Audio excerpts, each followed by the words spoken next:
Some meals satisfy your hunger, but others, they leave something behind. A craving, a pull, a whisper that calls you back again and again. In the heart of a bustling market, where the scent of fried plantain and spicy pepper soup filled the air, there was a small wooden shed that sold the softest, most delicious beans in town. The owner, Iya Agoyin, was a plump woman with dark, piercing eyes and a permanent smile that never reached them. Everyone loved her food. Morning, noon, and night people came. Taxi drivers, traders, students, even the wealthy, dressed in their finest, all drawn by one thing, the taste of Iya Agoyin's beans. A golden akara, a soft moi moi, and Ewa Agoyin. So rich it felt almost unnatural, because it was. Nobody made beans like Iya Agoyin. People swore it was the best in the city. But there was something else about her food, something almost addictive. No matter how many times someone ate at Iya Agoyin's, they always came back, even if they had no appetite, even if their stomach were full. Something pulled them in, whispering that they needed just one more taste. People who ate our beans never stayed the same. Some became dull, others fell sick, and a few lost everything: business, money, even their own sense of self. But still, they always came back, craving more and more, unable to stop. But only Iya Agoyin knew why. Every night after the last customer left and the market went quiet, Iya Agoyin locked the doors of her shop. Then she got to work. In the corner of her shop sat a large covered basin, a secret. She removed her wrapper, standing naked under the dim glow of her kerosene lantern. Slowly, she stepped into the basin filled with water and beans, raw. White beans soaking in murky water that had turned brown from hours of soaking. She lowered herself inside, her thick body sinking into the mixture. Her breath came in close gasps as the cold water touched her skin.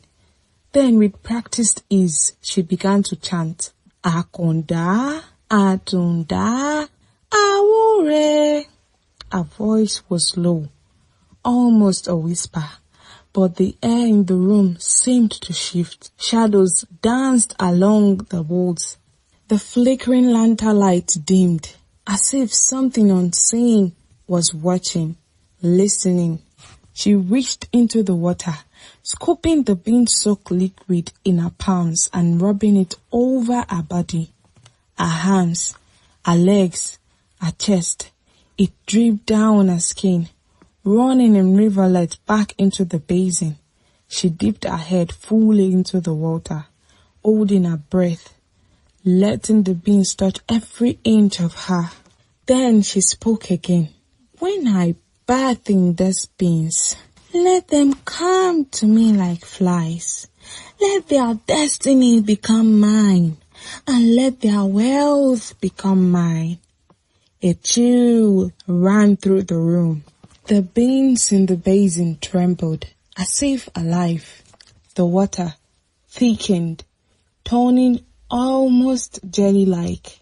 Iya Agoyin smiled, feeling the familiar surge of power run through her vein.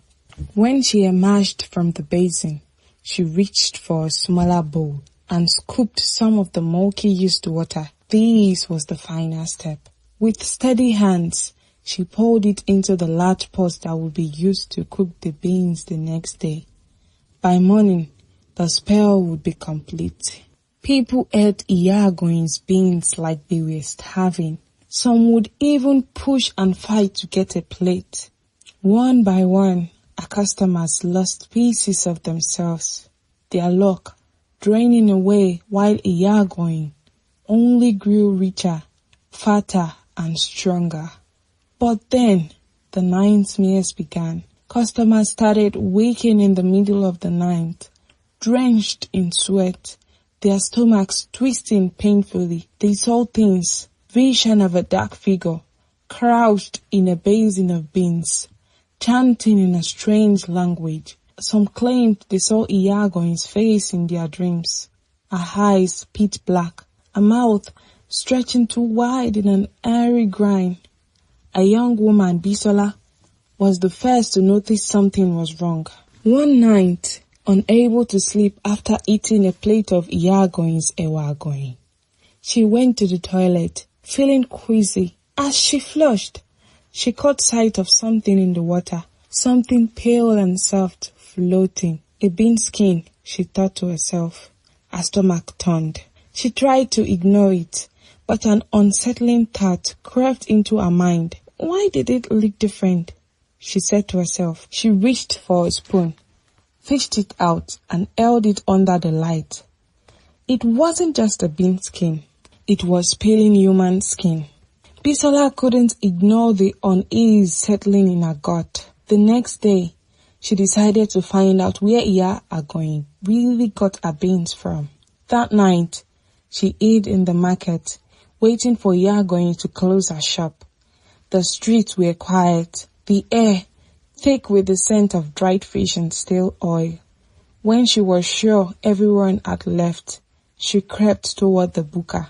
Peering through a small opening in the wooden door, she saw it. Iya Agoyin, naked, crouched in the large basin of beans, whispering incantation.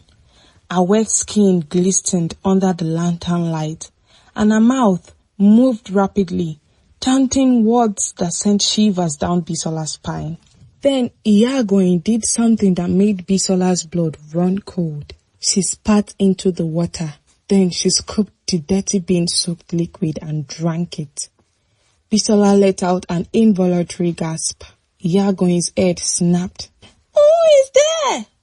Her voice was sharp and natural. Bisola stumbled backward, knocking over a stack of empty crates. The noise echoed through the empty street. Who is there? Iya Agoyin shrieked. Her voice no longer human. Bisola didn't wait. She turned and ran. By morning, the whole market knew. Customers and traders gathered in front of Iya Agoyin's buka, shouting, cursing, demanding answers. Someone threw a stone at her window. Another kicked the door.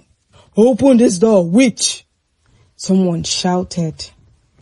Finally, the door creaked open, and Iya Agoyin stepped out. But she no longer looked like the woman they knew. Her skin sagged, her eyes hollow. She was thinner, weaker, as if something had been feeding off her instead. Leave me alone, she muttered. But the people didn't. They dragged her to the street, forced her to her knees. They overturned her pots, spilling out the day's batch of beans. And there it was, in the soapy water. They saw it. Tiny shreds of skin, pieces of flesh. The crowd recoiled in horror. Some screamed, some vomited. By the time the police arrived, Iya Agoyin was nowhere to be found. Nobody knows where Iya Agoyin went. Some say she ran into the forest, disappearing into the night. Others believe she never really left. They say if you listen closely past the market stalls and empty streets, you might still hear her whispers in the wind, begging for another chance to cook again.